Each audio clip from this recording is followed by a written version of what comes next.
Nutrition आणि diet मधला एक अतिशय महत्त्वाचा विषय आहे, जो आजकाल तरुण मुलींमध्ये खूप कॉमनली आपल्याला लक्षात येतोय मॅडम, तो आहे पी-सी-ओ-डी किंवा पॉलिसिस्टिक ओव्हॅरियन डिसीज. डाएटचा ह्याच्याशी काही संबंध आहे?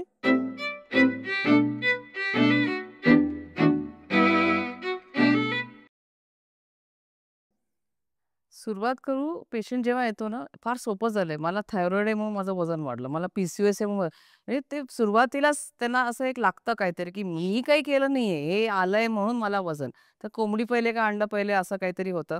तर आम्ही म्हणतो, की तुमचं हे प्रॉब्लेम कधीपासून सुरुवात झाला? मग हळू खोदून कळतं, की त्यांना पटतं, की हां, वजन वाढलं म्हणून पी-सी-ओ-एस आहे. दुसरा पण प्रकार असतो, की लीन पी-सी-ओ-एस. तर पहिला स्टेप आम्ही म्हणतो, की तुम्ही पहिले तुमच्या गायनोकॉलॉजिस्टला भेटा. त्यांच्याकडनं तुमचा सगळा सायकल समजून घ्या. If it is affecting your health, estrogen health. मग आपण लाईफस्टाईलवर काम करायचंच आहे. शेवटी पी-सी-ओ-एस म्हणजे लाईफस्टाईल. डायट हा एक भाग झाला लाईफस्टाईलचा आणि मग ते कुठेतरी कळतं, की कोणी व्यायामच करत नाही, कोणी जास्तच खातं आणि it is output of lifestyle change more than only diet contributing to it. असे काही फूड आयटम्स आहेत ज्याच्यामुळे पी-सी-ओ-एस ॲग्रीव्हेट होतो किंवा कमी होतो? पी-सी-ओ-एस म्हणजे एक कंडिशन आहे. पॉलिसिस्टिक ओव्हेरियन म्हणतो. म्हणजे मी म्हणतो जे चेहऱ्यावर एक पिंपल येतो तसा तो पी-सी-ओ-एस आहे. गायनाकॉलॉजिस्ट पण म्हणतात पी-सी-ओ-एस काही जाणार नाही. तुम्हाला फॅट वाढायचं नाहीये. तर पहिला स्टेप आहे की तुम्ही फॅट लॉस करा. म्हणजे मार्केटमध्ये खूप म्हणतात मायोइनोसिटॉल आहे किंवा अशी खूप छोटे क्रोमियम आहे. अशा बऱ्याच गोष्टी रिसर्च पण आहेत की हे पी-सी-ओ-एसमध्ये हे काम करतं.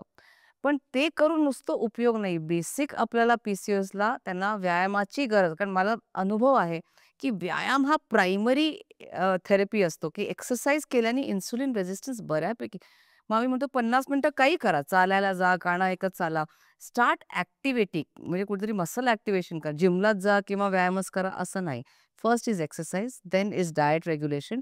मग मायक्रो न्यूट्रिएंट्समध्ये असे पदार्थ आहेत, ज्याला आपण अडॅप्टोजन्स पण म्हणतो, की हे आयुर्वेदिक प्रॉडक्ट्स असतात जसं च्यवनप्राश, शतावरी अशा गोष्टी. मायोइनोसिटॉल एक रिसर्च आहे. पण हे सगळे ना मला वाटतं एका डायटिशियन जिला समजतं हे सगळं क्वालिफाईड किंवा एक गायनोकॉलॉजिस्ट किंवा तुमच्या फिजिशियनशी बोलूनच हे सगळं करायला पाहिजे. स्वतःहून काहीही नाही केलं पाहिजे. कारण एंडोक्राईन डिस्रप्टर्स म्हणजे हे सगळं तर प्लास्टिकच्या बाटलीतनं पाणी पिणं पण एंडोक्राईन डिस्रप्टर्स आहे. शेवटी PCOS is a very complex hormonal situation आणि त्यात हे सात्विक शरीर ठेवणं, सात्विक आत वातावरण ठेवणं हे आमचं काम असतं. पण अति काही करून पी-सी-ओ-एस बरं होणार असं काही नसतं. मला असं वाटतं, की वारंवार आपल्या चर्चेतनं हे लक्षात येत आहे, की एखादी कुठली गोष्ट किंवा एखादा कुठला आहार किंवा एखादा कुठलं औषध, ह्या गोष्टींवर फोकस करण्यापेक्षा सगळ्या गोष्टींकडे आपण हॉलिस्टिकली बघितलं पाहिजे. कारण जोपर्यंत सगळ्या गोष्टींकडे आपण हॉलिस्टिकली बघणार नाही, तोपर्यंत आपण तिथेच पुन्हा-पुन्हा फिरत राहू. तुम्ही अगदी योग्य म्हटलात, की चिकन फर्स्ट का एग फर्स्ट म्हटल्यासारखं मला पी-सी-ओ-एस आहे म्हणून माझं वजन वाढतंय का माझं वजन वाढलंय म्हणून मला पी-सी-ओ-एस आहे? आणि जर आपण कॉम्प्रिहेन्सिव्हली, हॉलिस्टिकली जर सगळ्या गोष्टींकडे बघितलं, वजन कमी आलं, तर नक्कीच पी-सी-ओ-एस आटोक्यात येऊ शकतो.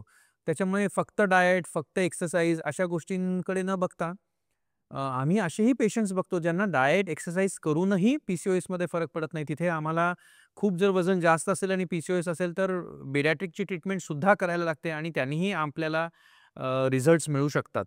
सो डेअरी, ग्लुटेन किंवा अशा काही स्पेसिफिक गोष्टी आहेत का ज्या आपण पी-सी-ओ-एसमध्ये अव्हॉइड करू शकतो? काय प्रत्येक गोष्टीचा अतिरेक झालाय. डिमांड एंड सप्लाय म्हणते. आता डेअरीच का, ग्लुटनच का, चिकनच का? कारण ह्याचा ना इंटेक खूप वाढलाय. म्हणजे मी सकाळी चहा आणि 2 बिस्किट किंवा टोस्टनी सुरू करते. ग्लुटन खूप प्रमाणाच्या बाहेर इंटेक आणि इंडस्ट्री वाढल्यामुळे ग्लुटन हा जेनेटिकली मॉडिफाईड करून कारण त्याला प्रोडक्शन पण वाढवावं लागलं. आणि हा इम्बॅलन्स कुठेतरी तयार झाला आणि हे कुठेतरी mutation in the food, soil to plate म्हणतो आपण. मग ते डेफिनेटली माझ्यावर अतिरेक झालाच आहे आत. म्हणून ग्लुटन हा सगळ्यात पहिले आजकाल बंद करतात. कारण ग्लुटन हा प्रोटीन आहे खरं, जो माझ्या शरीरात उष्णता तयार करते. पण याचा अर्थ असा नाही की रोजची पोळी माझी वाईट आहे.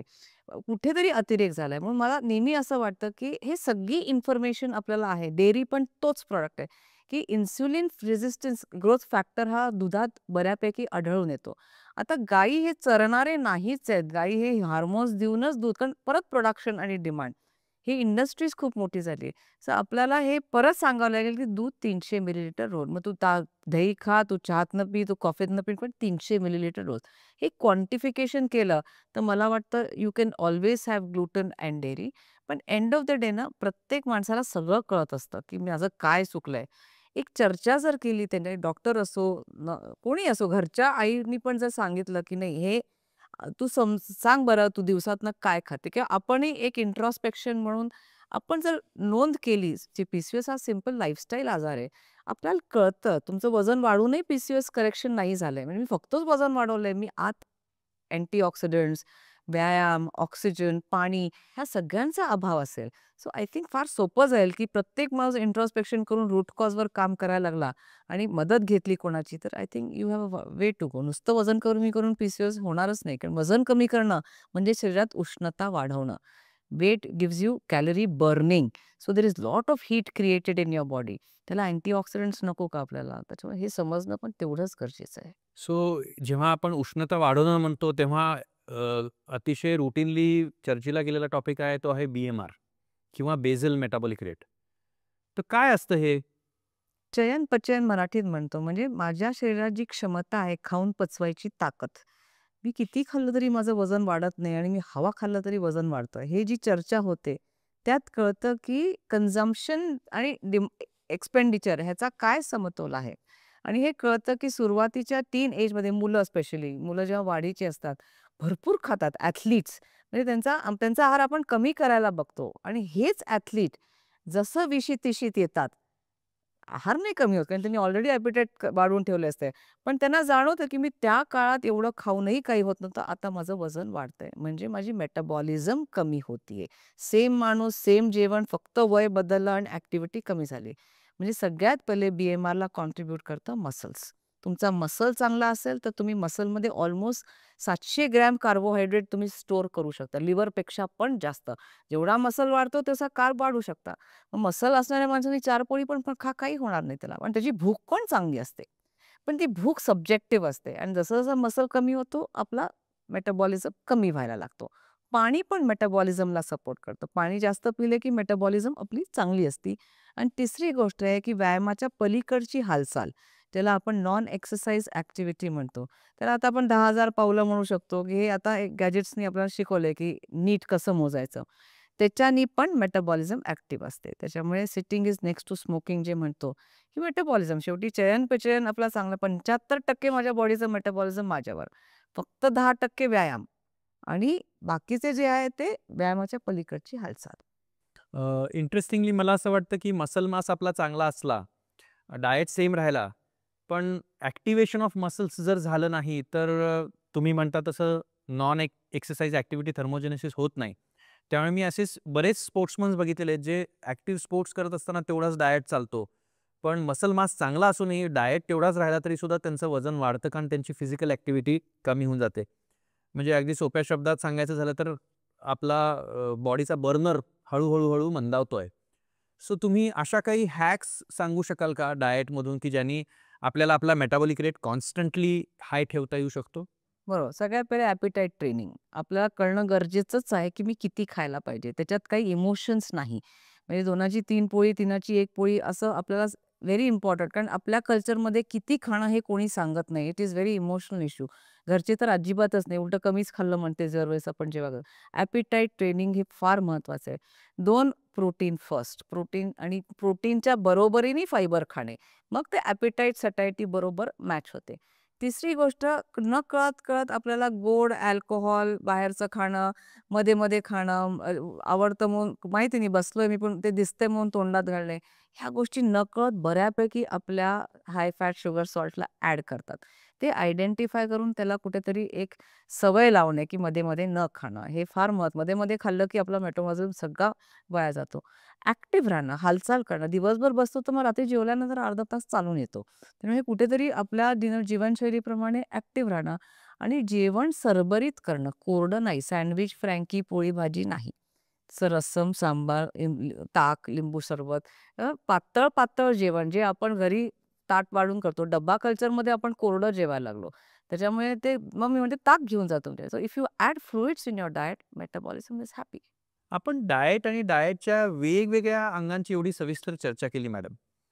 पण you must be seeing patients who are not able to succeed in whatever they are trying to do. So what according to you are the reasons for failing a diet? अनेक कारणं. माइंड हा सगळ्यात culprit आपला. तर सगळ्यात पहिले mind. Train the brain म्हणतो आम्ही, की ब्रेन मग बघू मग आजकाल जसं मी म्हणलं, की न्यूट्रिशन सायकॅट्री म्हणजे बऱ्याच आपण गट हार्मोनला ट्रेन करून ब्रेनला ट्रेन करू शकतो. मेडिकल हेल्प घेणे न लाजता psychiatrist, psychologist, doctors, endocrinologist identify problem करून आपल्याला मेडिकल हेल्प घेणं गरजेचं आहे. माझं मी करतो म्हणता-म्हणता 2 किलोचा थ्रेशोल्ड ठेवायचा. 2 किलोच्या वर वाढलं, की लगेच जायचं कोणाकडे तरी आणि मदत घ्यायची. वाट नाही बघायची. माझं मी करतो, उद्या बघू. That is very important.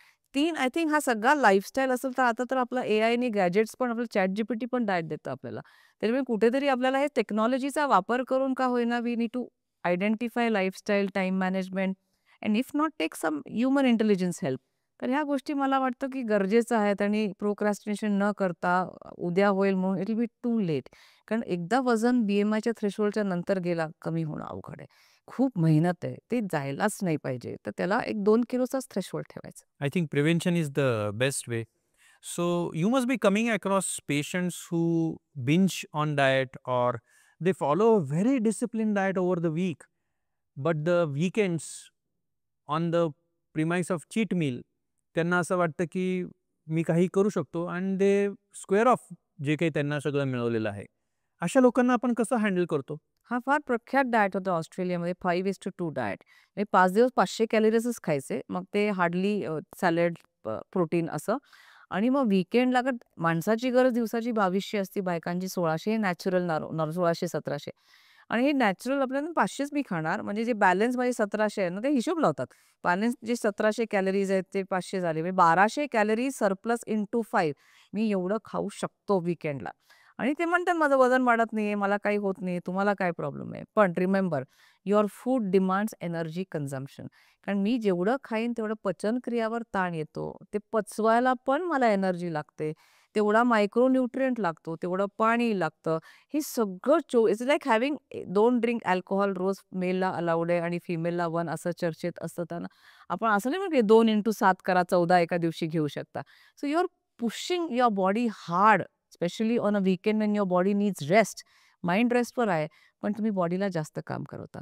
हा जो इम्बॅलन्स तयार होतो शरीरात खूप जास्त ऑक्सिडेटिव्ह स्ट्रेस तयार होतो. Oxidant generation, sudden heart attacks अशा बऱ्याच गोष्टी कुठे ना कुठे आपल्याला आढळून येतात, की क्रॅम्प्स येणं, मसल लॉस होणं, neurologic, immunity, auto immune disease ह्याची कारणं मेडिकल सायन्समध्ये नाही दिलेले आहेत. मायग्रेन होतं. There is no reason for for a medical science to tell you.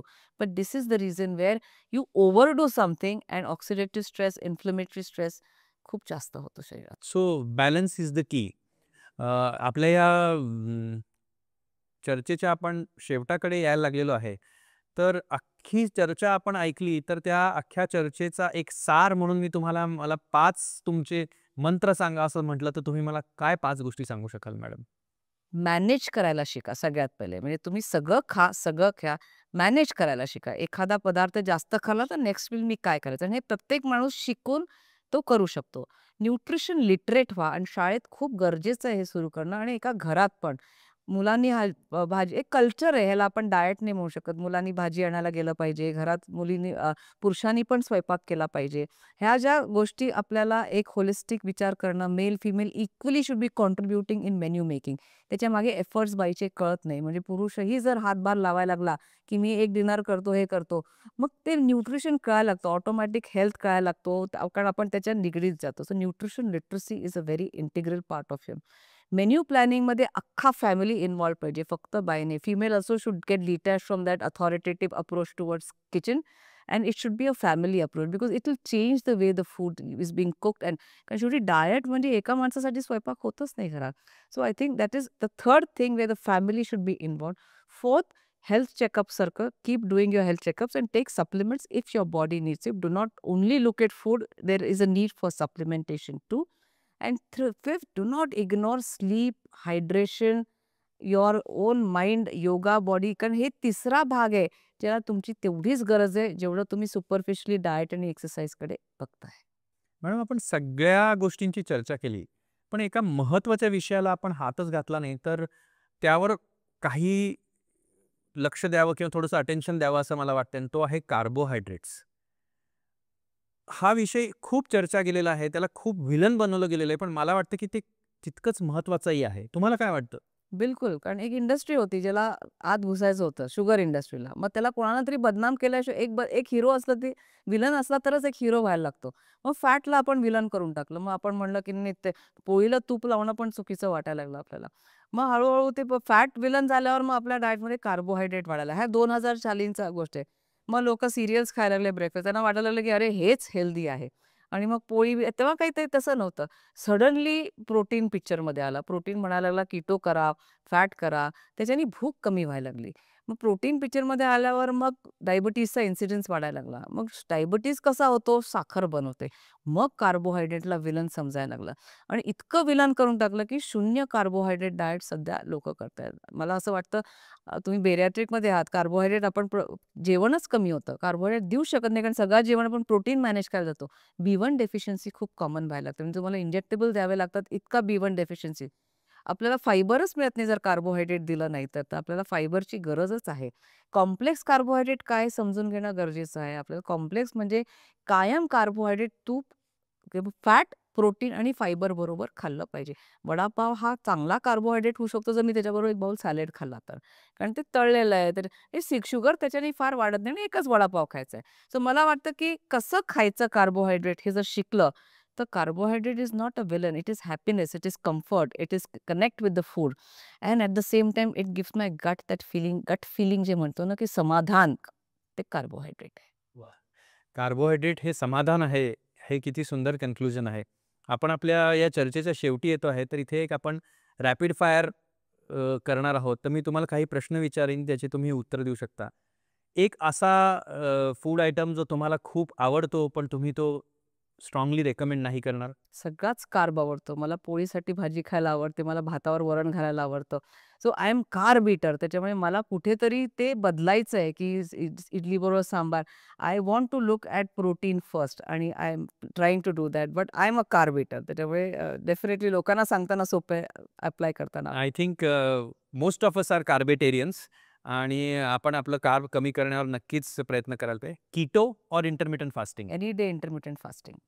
मी पाणीपुरी खाल्ली आणि 5 किलोमीटर वॉक केला, तर ते चालेल का? 5 किलोमीटर तर करायचंच आहे वॉक. त्याच्यामुळे त्याला पाणीपुरीचा काही संबंध नाही. व्यायाम आणि खाणं हे 2 वेगळे भाग आहे. आपण खाऊन व्यायाम करणं हा ऑक्सिडेटिव्ह स्ट्रेस आहे बॉडीला. पाणीपुरी मज्जेने खा, 1 प्लेट खा, नंतरचा मील बॅलन्स करा. आजकाल तर तुमच्याकडे ते कॅलरी कॅल्क्युलेटर्स पण असतात. You will learn how to manipulate your move. कारण आनंदाने खा, पण त्याचा व्यायामाशी जोड लावू नका. मग तुमच्या बॉडीला इंजुरी रिस्क वाढायला लागेल. तर कारण तुम्ही no way can balance exercise and food. आणि 1 तास चालून आले आणि घरी येऊन चहा बिस्किट खाल्ले की संपला. झिरो निगेटिव्ह होतो. त्यामुळे इतकं नाही विचार करायला पाहिजे. I think food is happiness, culture, connect, but that proportions and manipulation हे तेवढंच महत्वाचं आहे. Most overrated food trend? Protein hype. Food is culture, food is happiness, ह्या एका सुंदर नोटवर आपण इथे थांबूया. तुम्ही आलात मॅडम. आपण न्यूट्रिशनवर या वेगवेगळ्या विषयांवर इतकी छान चर्चा केली. मला खूप काय काय नवीन गोष्टी शिकायला मिळाल्या, आणि मला खात्री आहे की आपल्या हे सगळे व्हिडिओज बघणाऱ्या प्रेक्षकांनाही या गोष्टी शिकायला मिळतील. Thank you so very much. खूप खूप धन्यवाद सर. आणि एकच सांगेन सगळ्यांना की न्यूट्रिशन लिटरसीवर जोर देऊया. आपण सगळेजण शाळेपासून ते आतापर्यंत एक education on nutrition, protein, carbohydrate, fat वगैरे कळणं सगळ्यांना गरजेचं आहे. तर थँक यू डॉक्टर नीरज रायते, तुम्ही मला इथे बोलवल्याबद्दल. Thank you.